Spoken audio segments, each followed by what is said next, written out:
ನೀವೇನು ಜೊತೆಯಿದ್ದರೆ ವಿಧಾನಸಭೆ ವಿಪಕ್ಷ ನಾಯಕ ಆರ್ ಅಶೋಕ್ ಅವರೇ, ಮುಖ್ಯಮಂತ್ರಿ ಸಿದ್ದರಾಮಯ್ಯ ವಿರುದ್ಧದ ಮುಡಾ ಪ್ರಕರಣದಲ್ಲಿ ಈಗ ಲೋಕಾಯುಕ್ತ ವರದಿ ಸಲ್ಲಿಕೆಗೆ ಸಮಯ ಸನ್ನಿಹಿತ. ಬಹುತೇಕ ಸೋಮವಾರ ಸಲ್ಲಿಕೆ ಆಗತ್ತೆ ಅನ್ನುವಂಥ ಒಂದು ಮಾಹಿತಿ ಇದೆ.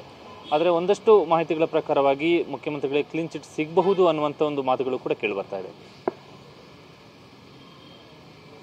ನಾನು ಕಳೆದ ವಾರನೂ ಕೂಡ ಮಾಧ್ಯಮದ ಮುಂದೆ ಹೇಳಿದ್ದೆ, ಸಿದ್ದರಾಮಯ್ಯನವರು ಈ ಲೋಕಾಯುಕ್ತ ಪೊಲೀಸರನ್ನು ಬದಲಾವಣೆ ಮಾಡಿಕೊಂಡು ಮುಂಚೆನೇ ಎಲ್ಲರೂ ಯಾರ್ಯಾರು ಎಲ್ಲೆಲ್ಲಿ ಇರಬೇಕು ಅಂತ ಬದಲಾವಣೆ ಮಾಡ್ಕೊಂಡಿದ್ದಾರೆ. ಮತ್ತು ಲೋಕಾಯುಕ್ತ ಪೊಲೀಸರು ಇದುವರೆಗೂ ತನಿಖೆ ಮಾಡಿ ಏನು ಮಾಡಿಲ್ಲ. ತನಿಖೆ ಈಗ ಇಡಿಯವರು ತನಿಖೆ ಮಾಡಿ 300 ಕೋಟಿಗೆ ಹೆಚ್ಚು ಆಸ್ತಿಯನ್ನು ಮುಟ್ಗೋಲು ಹಾಕ್ಕೊಂಡಿದ್ದಾರೆ. ಅದು ಯಾರು ಮಾಡಬೇಕಾಯಿತು? ಲೋಕಾಯುಕ್ತ ಪೊಲೀಸರು ಮಾಡಬೇಕಾಯಿತು, ಮಾಡೇ ಇಲ್ಲ.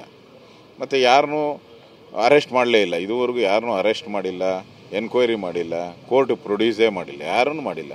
ಸುಮ್ಮನೆ ಕಾಟಾಚಾರಕ್ಕೆ ಮಾಡ್ತಾಯಿದ್ದಾರೆ ಅಂತ ಜಾಹೀರಾತಾಗಿದೆ.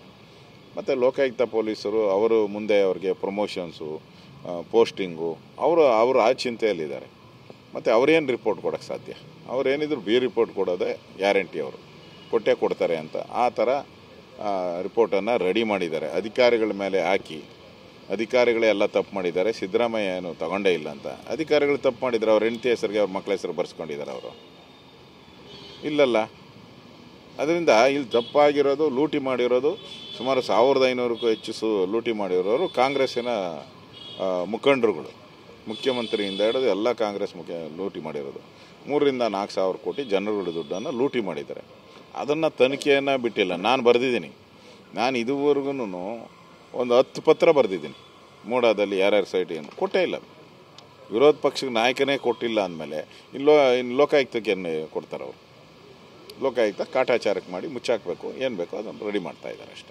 ಒಂದು ವೇಳೆ ಮುಖ್ಯಮಂತ್ರಿಗಳ ಪರವಾದಂತಹ ವರದಿ ಏನಾದರೂ ಲೋಕಾಯುಕ್ತ ಸಲ್ಲಿಕೆ ಆದರೆ ನೀವು ಮಾಡಿದಂಥ ಹೋರಾಟ, ನೀವು ಮಾಡಿದಂಥ ಪಾದಯಾತ್ರೆ ಇದನ್ನು ಮುಂದುವರಿಸ್ತೀರಾ? ನೀವು CBI ತನಿಖೆ ನೀವು ಆರಂಭದಲ್ಲೇ ಒತ್ತಾಯವನ್ನು ಮಾಡಿದ್ರಿ.